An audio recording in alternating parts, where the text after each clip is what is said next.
Okay, binomial distribution right here is what we want to look at. Do these settings, this is numbers 69 and 71, do these settings fit those requirements for binomial distribution? And don't forget, it's we've got to check our bins, right?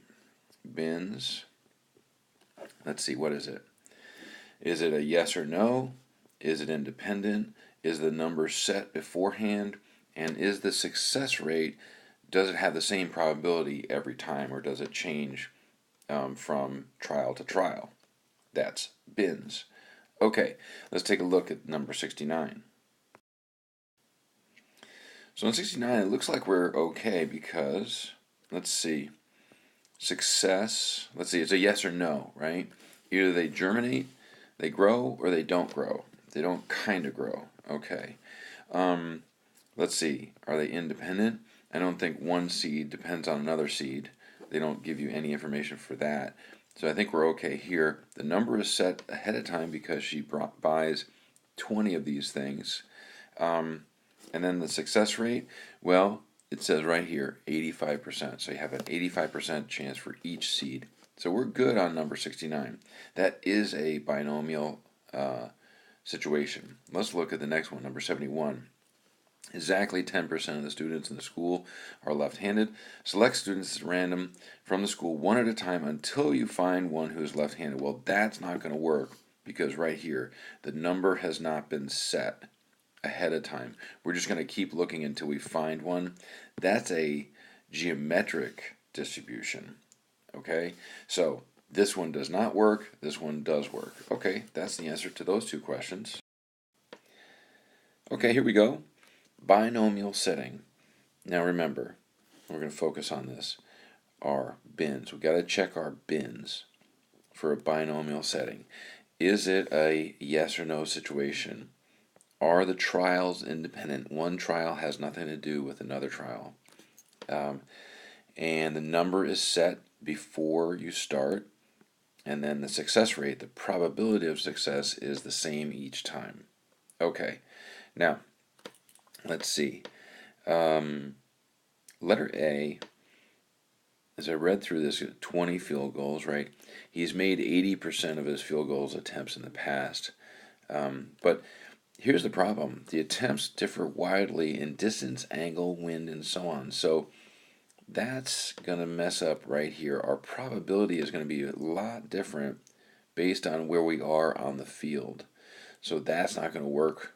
And letter B is going to be okay because when you take a free throw, you are going to stay at the same spot every time. That doesn't change. So your probability of success is going to be the same each time for those 153 free throws. And we're going to say they're independent. One free throw doesn't affect the next one. And then binary, either it goes in or it doesn't go in. So anyway, this does not work and this does work. So that's number 73. Bins. Okay, here's a situation. In the United States, 44% of adults have type O blood. Suppose we choose 7. Okay, at random, let X equal the number who have type O blood. So it could be one person or no people or 2, 3, 4. Could be any number. That is our binomial setting, right? So what we're going to do is we're going to figure out the binomial probability that it is K. K is 4, okay?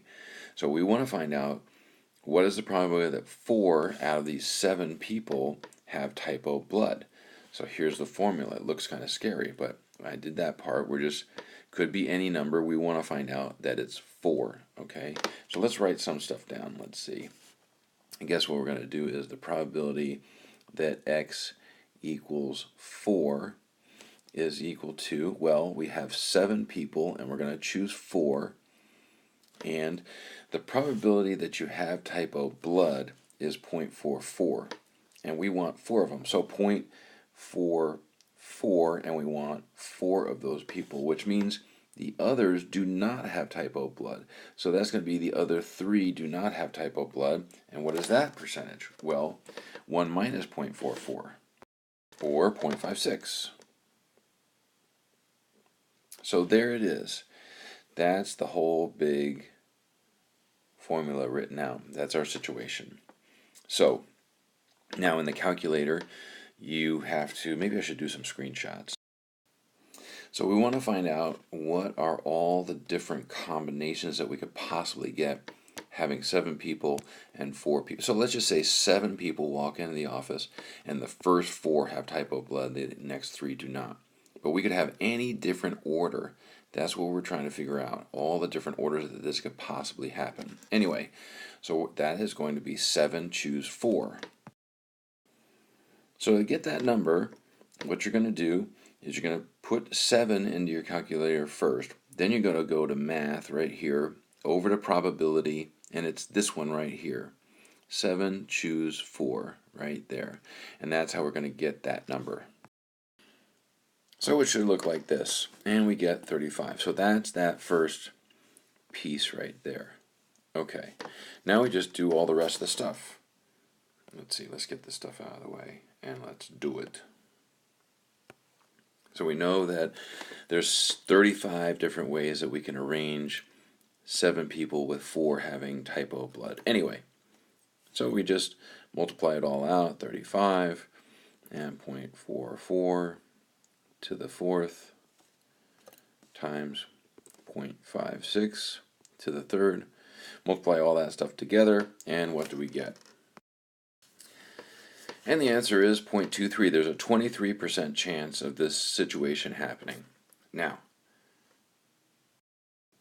you could also do it this way, which is you go to second vars and you go all the way down to binomial PDF. That's the one that tells you exactly 4. This one would be 4 or more. Okay, so exactly 4 is this one. And then when you press that, you get this. Your 7 trials. The probability of success is 0.44, and we want 4 of those people to have that type O blood. And if you do that, you get the same answer. But in the question, they do say use, God, why do I always do this? Where is it? Use, where is it? The binomial probability formula, which is this guy right there. Okay, there's that. Okay, on this one, how surprising would it be to get more than 4 adults? So we could get 5 out of 7, 6 out of 7, or 7 out of 7.